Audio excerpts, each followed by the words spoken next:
Alright guys, I've got a quick rant for you. I've just played a lot of this tank, and I played a few games anyway, and I I made most of my review, and I've just finished playing live games in this tank, and I just want to say that this tank is absolutely horrendous as it currently stands. I know that Wargaming have been very afraid to push out any sort of overpowered tanks, but this tank is just not well balanced. It has such poor penetration. You need to fire premium rounds, and if you fire premium rounds, then you have to spend 5,600 or so credits every time you fire a premium round. It is just pretty unplayable as it currently stands. It needs to get a buff before it gets introduced, and I really hope that someone from Wargaming is watching, and I know one of you are. You guys need to buff this tank, and this is not just my opinion. I think this is a pretty objective opinion. I know that, you know, Quickie Baby and Des Games and all those guys are saying that, you know, it's a pretty good tank and has good camouflage values, and yes, that is true. It has good camouflage values and it can be quite sneaky, but you need a good crew for that. You need to know the game really well. This is really not noob friendly, and that is the majority of World of Tanks players, and even against other tier 8 light tanks, this thing cannot be compared to them. This should be compared to tier 7 tanks. But anyway guys, watch the review. Hopefully you'll learn about why, and you'll see the stats of this tank, and they'll start to slowly add up that this tank really is not that great at all. Rant over. So I know I just said rant over, but as it currently stands, guys, I urge you, well, I don't urge you, but I urge you to think anyway about whether you really want this tank, because do not think this tank is really good. In fact, I genuinely think you will regret it if you purchase this tank, unless you have it for a specific purpose, like maybe crew training or whatever. But if you're looking for a new addition to your garage, I would really steer clear of this tank as it currently stands.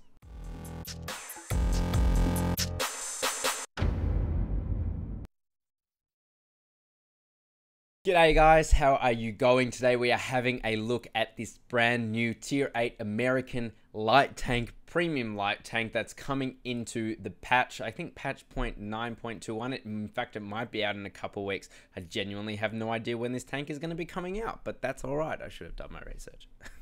Anyway guys, today we're going to have a look at this tank. We're going to start off with the history of the tank, then we're going to move into the top three, the bottom three quirks of this tank. We're going to go and give it a brand score. We're going to show you some ace tanker gameplay, I hope. Scratch that, we're going to show you a live gameplay, because right now I really don't have time to play this tank very much. And also we're going to finish off with my final thoughts on this tank and whether or not you guys should go ahead and pick this tank up when it arrives in the premium shop, I presume very, very soon. So now let's get straight into the history of this tank. Now the T92 light tank was a really innovative American light tank developed in the 1950s by Aircraft Armaments. At 18.5 tons, 5 meters in length, it was designed as an airborne and air-dropped replacement for the 5-ton heavier M41 Walker Bulldog. The T92, however, was never actually accepted into service. The main gun was a conventional 76mm cannon with a very low profile turret. Little more was exposed than the main gun and 2 crew cupolas, which allowed 50 caliber and 30 caliber machine guns to fire buttoned up. The engine was moved to the front, which increased protection, and a rear access door provided an escape hatch and protection while reloading. This layout was later adopted by the Israeli Merkava battle tank. It had a crew of 4 with a semi-automatic loading system. It carried 60 main gun rounds and automatically ejected spent shell casings. So onto the top 3 quirks of this tank. Well, it has absolutely incredible hidden dispersion values, giving this tank laser-like accuracy, especially when moving. This tank is awesome at hitting shots. Also, it has incredible camouflage values, which makes this tank the second sneakiest high-tier light tank in the game, second to only the LT100 at tier 10, that Russian tier 10 light tank. And also it has very low ground resistances, making it quite speedy despite its relatively average power to weight ratio. Now, its bottom 3 quirks is that it has shockingly bad penetration on its standard rounds.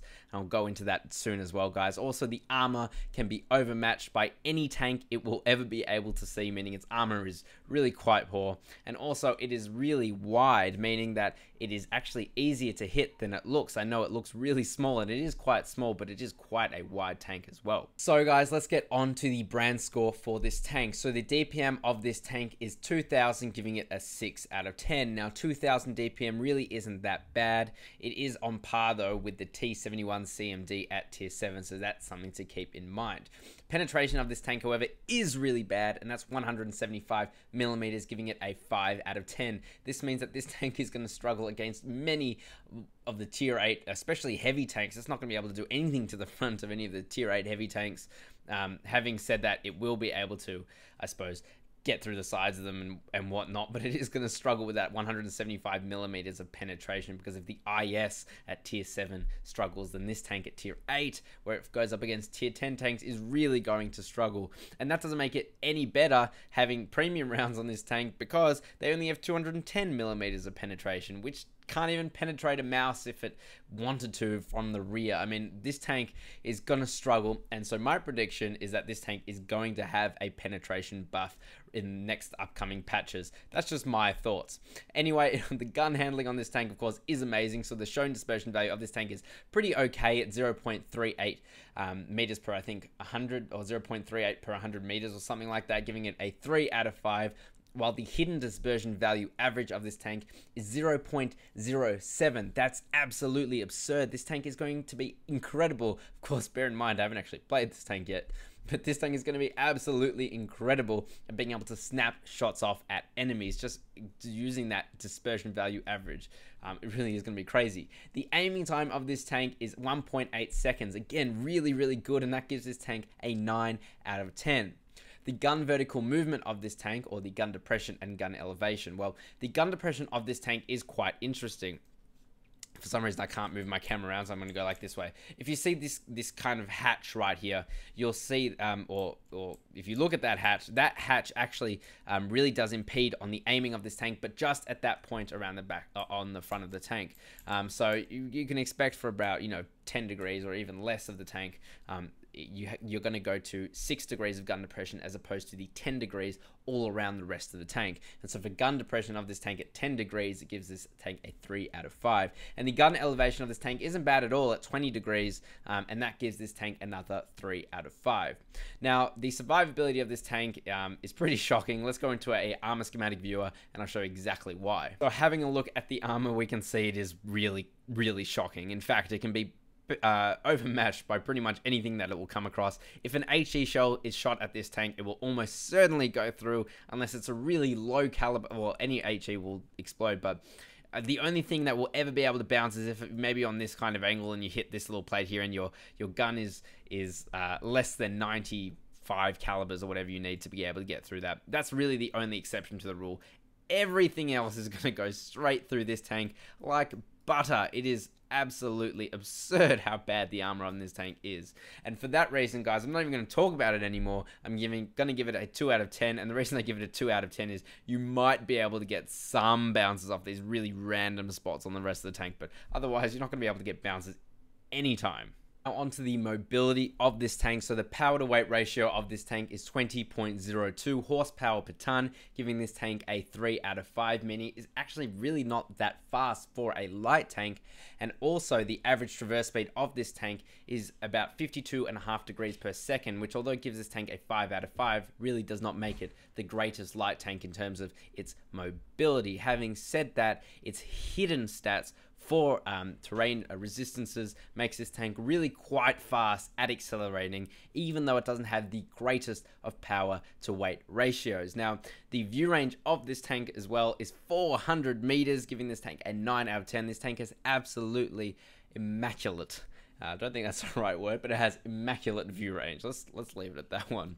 So the concealment while stationary value, or the camouflage value of this tank while not moving or firing the gun, is 18.21%, giving it an 8 out of 10. This thing is really, really sneaky because it is so low profile, but do keep in mind, guys, this tank is quite wide. But with camouflage, if you have camouflage skills on your crew members, and if you have brothers in arms and vents and whatnot, that can really raise this tank to have an insane amount of camouflage values, anywhere to about 40%, which is absolutely absurd. And that's something that I'll be getting pretty soon on this tank, hopefully anyway. And then also, guys, for value, well, I think this tank is an absolutely little dangerous tank. Using its stats, of course, I haven't played it yet, but having seen some gameplay on it and whatnot, this tank is really a very situational tank, and it's a tank that you need to know how to play the game in order to utilize it to its maximum potential. You need to know camouflage tactics. You need to know how to use skill on your crew members properly. You need to know when to fire at premium rounds, which hopefully won't have to do too often in this tank, because you can get flanking shots. You need to know map tactics, etc. And also, the shells in this tank are really quite expensive to fire, especially the premium rounds at 5,700, I think, credits per shell. You're not going to be able to make any money in this tank if you're firing a lot of heat, and you're going to have to fire a lot of heat rounds in this tank if you want to do any sort of damage yourself to enemy tanks. So, really, guys, I think this tank will be a really difficult tank to play, but that will make it fun on the one hand. But on the other hand, as a premium tank, it's not a good credit maker. So I would steer clear if you want something that's going to get you credits, and also steer clear if you don't feel you have a very solid foundation of the game and know how it works, because this tank is really quite hard to play, from what I've seen anyway, and from its stats as well. I mean, going through the stats, you guys should also agree, I hope.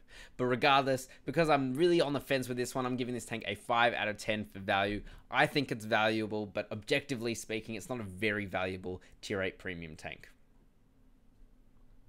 And thus, guys, the final brand score for this tank is 63 out of 100. And really, that places it quite averagely amongst the other tanks at tier 8 anyway. So go have a look at heavilyarmored.com and you can see exactly where it sits in the tank ratings. I've had enough talking. I want to see how this game plays. I'm going full tryhard mode.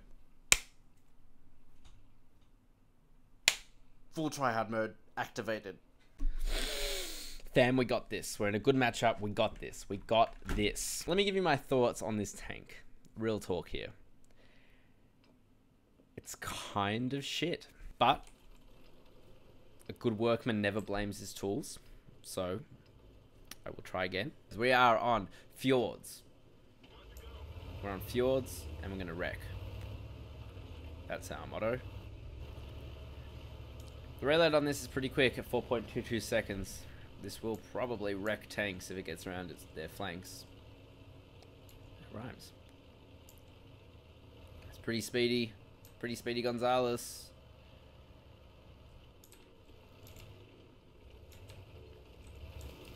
Someone's asking what the T92 is. You know what it is? Kind of bad.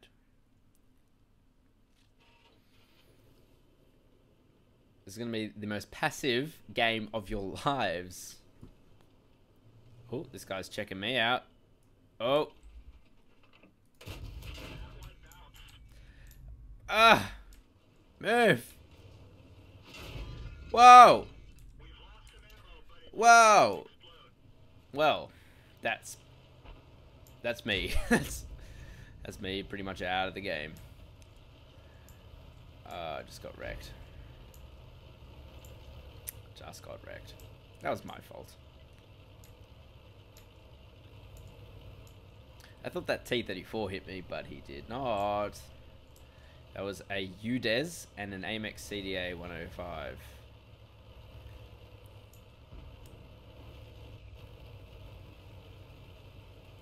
Love me, love me.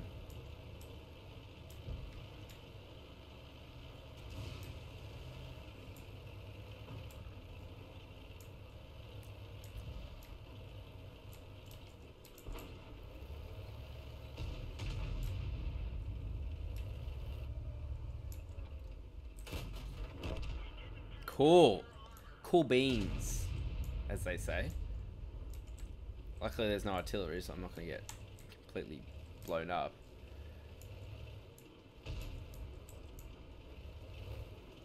But so far, not so great.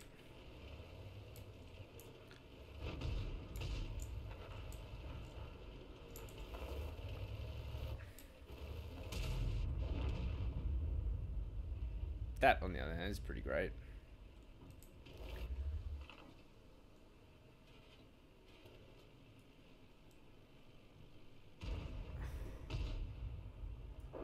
Now you might be wondering, why am I not going forward? And that's because I've only got 187 health left. However... Wow.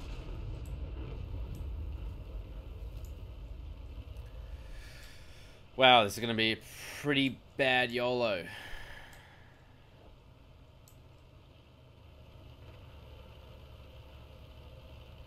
I'm determined to get destroyed. Look, guys, I'm going to leave it at that. So, guys, I've made most of the review at this point in time. This is obviously after I filmed all the rest of the review, and I just need to say something about this tank, having played a few games in it now. Before I even made the review, I talked about it, and although I have the stats and whatever, the stats on paper on this thing are pretty good. This tank is really good at being concealed. This tank is really good at firing on the move, etc. But in general, guys, this tank is an absolute piece of trash. It is so bad. As it currently stands, it is pretty much worse than the T91 CMD or whatever you want to call it. I know it looks pretty small, but this tank is actually quite big. It's quite wide.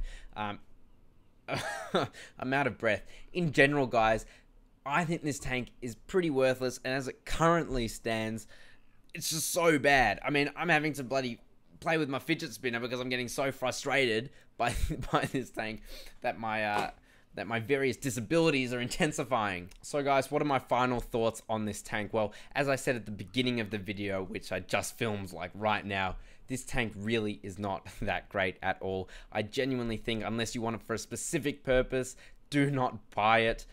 In my opinion anyway. You guys can do whatever you want. You know your financials. If you want something that's a pretty good looking tank, then for sure, go for this tank. But in general, guys, this tank is quite poor. It really should be at tier 7. It should not be at tier 8. It's just not that great as a performing tank. I think any other of the tier 8 tanks are better than this tank, and if you want it for a crew trainer, fine. But really, I think it's quite sad that this tank is not even able to make credits as a tier 8 premium tank. I mean, you have to fire premium rounds if you want to do well in this tank, and you can't even go through the front of most heavy tanks in this tank. I mean, it's just really not well thought out in the current meta of the game. Sure, if light tanks were more light tanks, this tank would make more sense, but as it currently stands, this tank is not great, and for me personally, I'm going to steer clear, and I genuinely do not believe that this tank is worth the gold, okay?